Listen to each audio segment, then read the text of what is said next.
Falta menos de uma semana para a estreia da última temporada de Stranger Things. A divulgação está pesadíssima, com o elenco dando diversas entrevistas, participando de premieres e eventos pelo mundo todo. Afinal, é a maior série do maior serviço de streaming do mundo, né? O hype não poderia ser maior e é por isso que eu decidi rever todas as 4 temporadas da série. Eu acredito que muita gente, na verdade, deve ter feito isso por aí. A maioria das temporadas da série eu só assisti uma vez. Eu acompanho a série desde que ela estreou lá em 2016 e já tive meus altos e baixos quanto fã ao longo dos anos. Tiveram as temporadas que eu gostei mais, tiveram as temporadas que eu gostei menos, mas uma coisa sempre acontecia. Toda vida que eu começava uma temporada nova, né, toda vida que ela estreava, eu não lembrava de muitos detalhes das temporadas anteriores, e isso influenciava muito no fato de eu gostar ou não de cada temporada. Então o objetivo da minha revisita à série completa foi não só o hype, né, pra temporada final, mas também pra ter novas impressões, agora que eu enxergo a série de um jeito completamente diferente, e principalmente a diversão que é rever as primeiras temporadas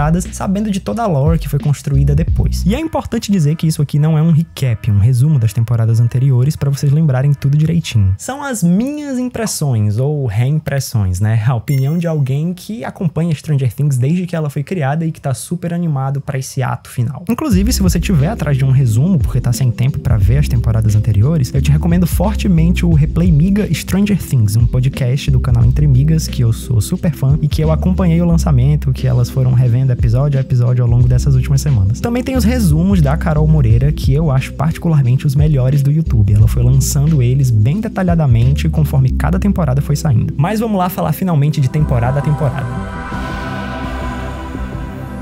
Pra mim, essa é a melhor temporada. Eu assisti ela numa tacada só, no fim de semana de estreia. Eu lembro que ela estreou na sexta-feira na Netflix e já foi o maior zum pela galera que viu ali na primeira vez. Na época, inclusive, a série era conhecida por ser a série da Winona Ryder, né, que tava voltando a Hollywood depois de muito tempo desaparecida ou sem um projeto de grande destaque. Eu resolvi dar play, sei lá, num sábado à noite, às 10, 11 horas, e acabei passando a madrugada assistindo. O sol já tava nascendo no dia seguinte, quando eu cheguei no último episódio. Inclusive, é até legal porque assim, Stranger Things é construído pra parecer um grande filme, né? Tem os créditos no último episódio, no primeiro episódio os créditos iniciais são maiores, e realmente todas as temporadas, se você for assistir assim numa tacada, parece um grande filme de umas 10 horas. Mas pelo fato de eu ter feito isso com a primeira temporada, né, ter sido tão fisgado e ter muito tempo de sobra na época, eu tinha 17 anos, todas as temporadas seguintes eu tentei ver numa tacada só e falhei miseravelmente porque ou eu não tinha tempo ou ficava cansado demais porque enfim elas foram aumentando de tamanho. Mas eu acho que isso funciona melhor com a primeira temporada porque ela é muito redondinha. Se Stranger Things nunca tivesse continuado, ela podia ter ficado só nessa primeira temporada. Os ganchos e mistérios que ela deixa sem explicação conseguem se sustentar sozinhos ali. Ela constrói tudo bem direitinho pra gente. A nostalgia que tanto se fala sobre a série não é maior que a lore do universo dela, que é uma lore incrível, inclusive. O elenco é fenomenal, um dos melhores casts da história da televisão, isso não só da primeira temporada, mas de todas. Só que acertarem nessas 5 crianças principais, né, o Lucas, o Dustin, o Mike, o Will e a Eleven, foi a cereja do bolo. A química deles sustenta desde o primeiro segundo, e aí quando você passa pros próximos personagens, a coisa fica ainda melhor, porque todo mundo é muito bem desenvolvido, tem núcleo pra criança, tem núcleo pra adolescente, tem núcleo pra adulto. Faz sentido essa série ter se tornado a maior da história da Netflix depois de uns anos. A minha única ressalva com essa temporada, na verdade, nem é culpa dela, é porque como as temporadas seguintes foram expandindo cada vez mais esse universo,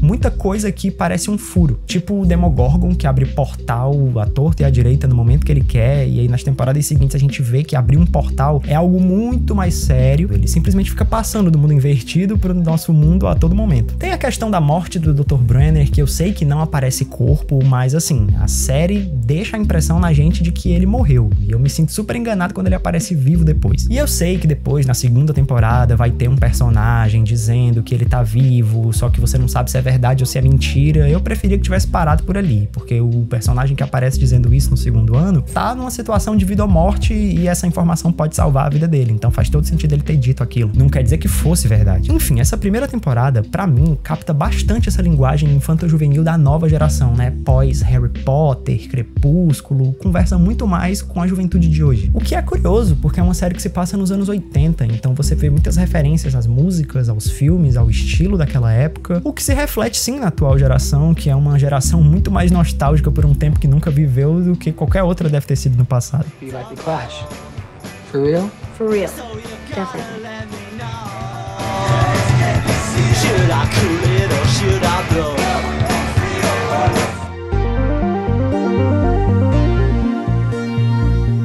Durante muito tempo, eu tacava o pau nessa segunda temporada. Apesar de sempre ter gostado dela, eu achava que ela tinha sido uma queda gigantesca de qualidade em relação à primeira. O clima muda muito, a coisa fica mais contida. Apesar de expandir o universo com o Devorador de Mentes e fazer referências a um filme de terror que eu amo, que é O Exorcista, por conta de toda a trama do Will, sempre me pegou muito essa coisa de redividir os núcleos. Na minha cabeça, antes da temporada estrear, eu pensava que os núcleos seriam os mesmos, as crianças, os adolescentes e os adultos. Mas aí a coisa muda. A gente tem o Mike e o Will se juntando ao núcleo do Hopper e da Joyce, e tem a chegada do Bob, que é maravilhoso também, e o Dr. Sam, que é um personagem muito legal. Eu não dava valor a ele na primeira vez que eu assisti, mas hoje em dia eu vi como ele é um personagem super interessante. Ele é esse cara meio dúbio, né, que tá do lado ali do governo, do Dr. Brenner, que tá fazendo os experimentos, abusando de muita gente pra isso, mas ao mesmo tempo que ele é um cientista e ele se anima com o progresso científico, ele também se importa com essas pessoas que estão sendo usadas de cobaias e não quer que as crianças morram, por exemplo. Nessa segunda temporada, a gente tem uma conversa dele com alguns cientistas falando da questão do Will, e os cientistas estão ali, tem um que fala com ele que pode deixar o menino morrer mesmo, e o Sam, você vê na cara dele que só falta mandar o cara pra puta que pariu. Revendo, e logo depois de ter assistido a primeira temporada, e também já sabendo o que é que vem pela frente, eu consegui notar muito melhor a progressão da trama. É o que acontece de maneira muito natural, os personagens evoluem. Falando de evolução dos personagens, a gente tem um núcleo maravilhoso do Steve e do Dustin, né? O Steve, na verdade, era um personagem que devia ter sido descartado na primeira temporada, mas os irmãos Duffer, os criadores da série, resolveram continuar com ele por conta do ator do Joe Keery, que era muito legal. E deixando o personagem vivo lá na primeira temporada, eu sinto que eles ainda deixaram tudo mais interessante. Por conta da questão da evolução da Nancy, que é outra coisa que eu percebi. Ela é uma personagem que evolui muito, cara. Talvez a personagem que mais seja diferente da série, desde o primeiro episódio. Já nessa segunda temporada, ela termina completamente mudada. A gente tem até um espelho disso na cena do primeiro episódio, quando ela dá uma rejeitada ali no Dustin, que oferece um pedaço de pizza. E no final da segunda temporada, quando ela puxa o Dustin pra dançar, quando ela vê a situação do coitadinho ali no baile. E tem também os simbolismos dessa temporada. Stranger Things é super conhecida por ter signos icônicos. Na primeira temporada, a gente tem o maior de todos, que é o alfabeto de luzinhas ali da Joyce. Tem também a Eleven roubando os waffles, os meninos jogando D&D, que por si só já é algo icônico, porque tudo é muito bem filmado e roteirizado. Nomear os monstros como criaturas de D&D. Até hoje eu vejo em redes sociais a galera que não assiste a série com tanto afinco assim, né? Por exemplo, não revê ela, perguntando onde é que são revelados os nomes dos monstros. E é algo super simples, as crianças simplesmente dão o nome das criaturas que eles jogam pra identificar essas criaturas que eles estão conhecendo na vida real. Até que se você pegar a figura de um Demogorgon no universo de D&D, não tem nada a ver com o Demogorgon da série. E o mesmo se aplica ao Vecna, ao Devorador de Mentes. Já nessa segunda temporada, falando de criaturas, a gente tem os Demodogs, a gente tem também a questão dos túneis, né? O Dig Dug, que é outra relação que dá pra se fazer. Tem o Steve com o taco de beisebol enfrentando os Demodogs. Eu não lembrava disso, na verdade, que o taco era do Jonathan. Esse taco aparece lá na primeira temporada. Ele e a Nancy estão se preparando pra enfrentar o Demogorgon no último episódio.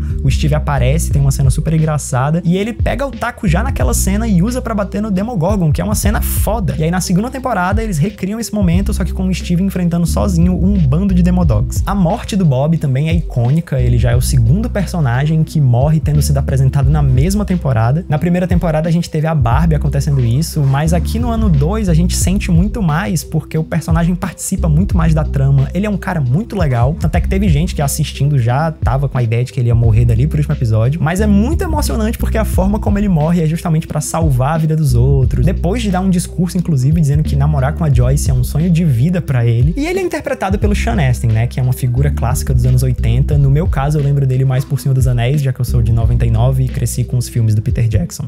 What's at the X? Pirate treasure?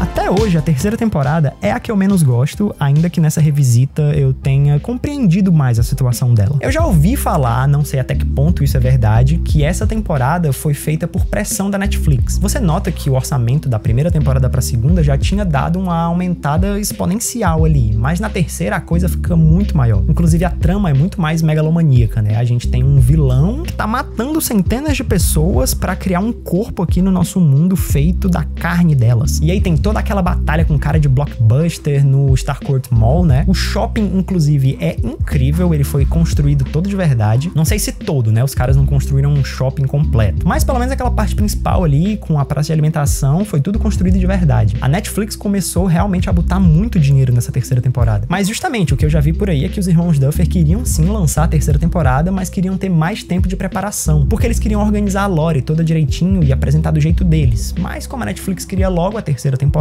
temporada, eles acabaram deixando as ideias deles pra quarta, o que fez com que a terceira temporada tenha tramas que se pareçam muito destacadas do resto da série. Ainda mais com a quarta temporada vindo, né, e falando de muita coisa de expansão do universo, explicando vários mistérios, trazendo o número 1. Enquanto a terceira tem essa trama dos russos, que é divertida, mas que não parece ter muito a ver com o que a gente viu antes. E ao mesmo tempo, a trama dos meninos com o Billy parece muito pequena. Parece que a terceira temporada é realmente uma mini aventura ali de verão. Parece muito aqueles filmes de série de TV que eram feitos nos anos 90 e 2000, quando a série fazia muito sucesso, e aí tinha uma aventura ali à parte, né, um anexo pra você ir nos cinemas acompanhar, mas não necessariamente aquilo alterava tanto o curso da história dentro da série. É claro que esse aqui não é o caso de Stranger Things, os eventos da terceira temporada são super importantes, mas compara com as outras temporadas aí, pra você ver a diferença de peso. Eu sinto que essa terceira temporada foi a que sacramentou de vez Stranger Things como a maior série da Netflix. A audiência dela foi muito alta, e ela foi lançada em 2019, né, um ano que foi muito bom pra cultura pop. A Disney na época fazia bilhão a todo momento no cinema, as séries de TV estavam truando, saiu naquele ano a última temporada de Game of Thrones, que apesar de ter sido um desastre, foi um sucesso de audiência também. O Oscar do ano seguinte, de 2020, né, que são referentes aos filmes de 2019, também foi incrível. Parasita ganhou o melhor filme, por exemplo. E essa terceira temporada de Stranger Things com um clima mais leve, mais divertido, eu sinto que foi realmente o que sacramentou a série no gosto do público. O que revoltou muito as pessoas pro lançamento da quarta temporada, né, que demorou 3 anos pra sair. I dump your ass. Pra mim, esse é o grande band-aid da série. E isso não é uma coisa ruim. Ela coloca em ordem todas as pontas soltas. E ela faz isso de maneira excelente, tá? Com um orçamento super megalomaníaco, episódios de mais de 1 hora. O último episódio tem 2 horas e meia, é realmente um filme aquilo ali. Inclusive, você nem sente o tempo passar, porque você tá super envolvido em tudo que tá acontecendo. Eu sinto que esse é o maior poder de Stranger Things, na verdade, é conseguir envolver o espectador. Não é que seja uma série sublime de roteiro, que muda a vida das pessoas com relação à complexidade da sua história, mas é porque além de te divertir, te entreter, ela te tira muito da realidade porque ela é melosa em muitos momentos, assim como muitas produções dos anos 80 a qual ela faz tantas referências. E eu sinto que as produções cinematográficas foram perdendo cada vez mais isso conforme o tempo foi passando. Hoje em dia você vê produções cada vez mais realistas e verossimilhantes que são muito divertidas, mas quando se fala de mainstream, eu acho que Stranger Things é a única que foge disso de verdade. Eu não tô falando de ser um universo fantasioso, eu tô falando da relação entre os personagens, da caricatura que cada um deles são, dos arquétipos deles, da forma como eles conversam, como eles dialogam, como eles reagem. Os planos pras histórias, elas não têm medo de parecerem piegas ou toscas ou nada realistas. Você embarca naquilo, e é por isso que eu acho que a terceira temporada fez tanto sucesso, por exemplo.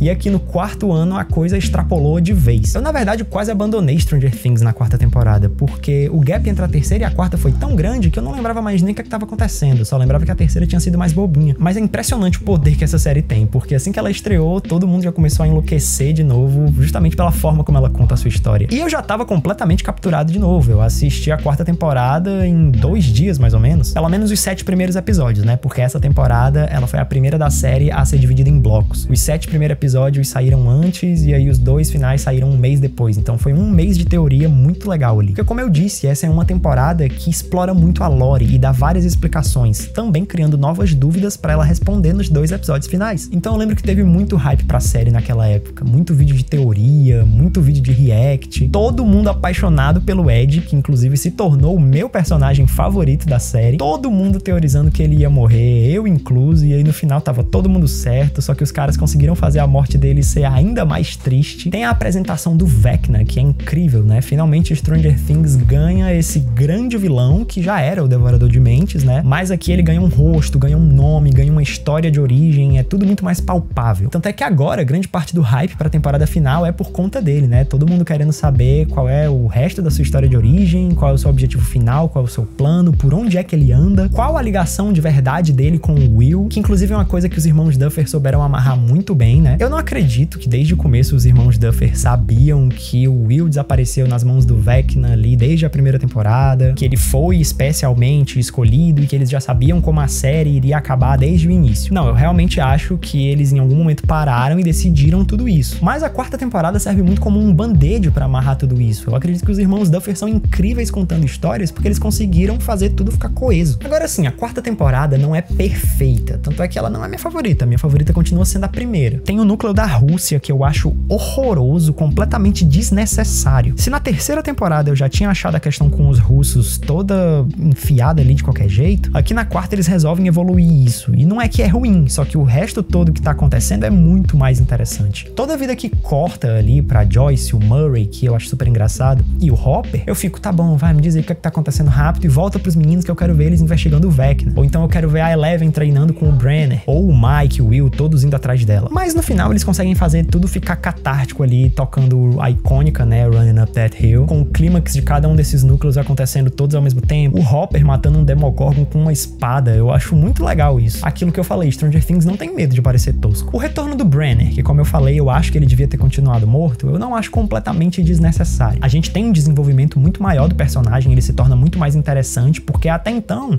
ele era só um arquétipo do vilão frio e calculista, que não se importa com os outros pra alcançar o seu objetivo. E na verdade ele mal tinha falas, né? Você traz o Matthew Modine pra dar lobby pra série, mas coloca ele pra interpretar um personagem que nem fala direito. Aqui na quarta temporada isso muda, e pelo menos eles conseguem criar algo interessante, a partir do momento que eu aceitei que tá bom, ele tá vivo, me contei o que é que você quer contar. Eu só fico chateado que nessa quarta temporada a galera tá tão dividida, mas ao mesmo tempo eu vejo isso como algo necessário, porque a série cresceu demais, o número de personagens cresceu demais. Tem que ser um trabalho de mestre fazer tudo rodar ali de forma fluida, uma coisa bem Vingadores Guerra Infinita. Fora que é catártico você chegar no último episódio e todo mundo se reencontrar depois da despedida que foi ali na terceira temporada, que também foi super melosa, super dramática, deixou todo mundo que tava assistindo triste. E não dá pra falar da quarta temporada sem deixar de falar do episódio 4, que pra mim é o melhor episódio da série. É o episódio Dear Billy, querido Billy, né? Que é o episódio de Running Up That Hill, da Kate Bush, que fez a música estourar com aquela cena incrível, maravilhosa da Max, que emociona até hoje. E eu sinto que nenhum momento na quinta temporada pode superar isso aqui. Eu acho que é realmente o ápice de Stranger Things. Mas não só isso, esse episódio ele tem uma narrativa muito boa, muita coisa legal acontece nesse episódio. Até o núcleo da Rússia fica um pouco mais interessante nesse episódio, porque tem a fuga do Hopper, que é super bem filmada, tudo é super bem trabalhado, dinâmico. Esse também é um episódio em que o Victor Creel, né, o pai do Henry Creel, o Vecna, conta a história de origem deles, e aí a gente vê pela primeira vez uma expansão, ou pelo menos o primeiro passo dela, né, porque esse flashback, quando a gente assiste a primeira vez,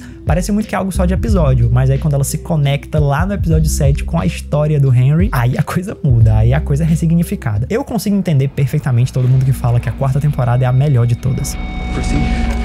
This is for real.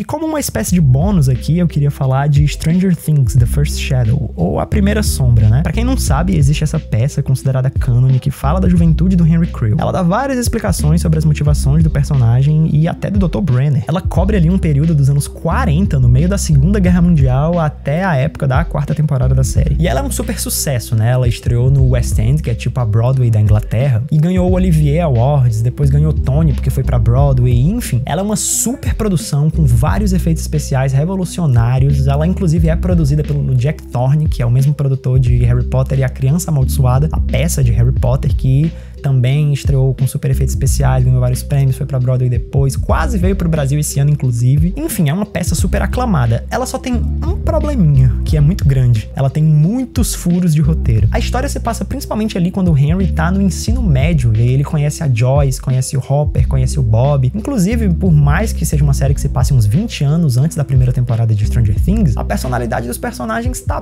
bem diferente do que a gente conhece. Além do que, quando a gente assiste os flashbacks da família Creel na quarta temporada, o Henry parece não ter mais do que, sei lá, 12 anos. E eu acho que eu tô sendo legal ainda, porque naquele flashback ele tem uma irmã mais velha, e a menina parece que tem 10 anos. Enfim, a peça conta ali uma historinha de aventura, e eu acho que deixaram os personagens adolescentes pra ficar algo mais reconhecível, né, pra não ser infantil demais. E essa peça, obviamente eu não assisti, né, mas ela tem um documentário na Netflix, e nesse documentário a gente tem os realizadores dizendo que a peça é cânone sim, e que muita coisa que acontece nela vai ser mencionada na quinta temporada de Stranger Things. Inclusive, como como a ideia dela é explorar mais o passado do Henry Creel e do Dr. Brenner, as suas motivações e tudo mais, eles tiveram que tomar cuidado pra não explorar demais e revelar coisa da 5ª temporada. Então assim, eu acho que a peça, ela é cânone, ela vai ter seus eventos mencionados na 5ª temporada, porém, vai ser diferente de como foi realizada na peça. Eu acho que você não vai precisar ir pra Broadway ou pro West End pra assistir a peça e entender 100% a 5ª temporada. Eu acho que eles vão encaixar tudo direitinho ali, sem você precisar ver, e não vai ter essa coisa dos furos, né?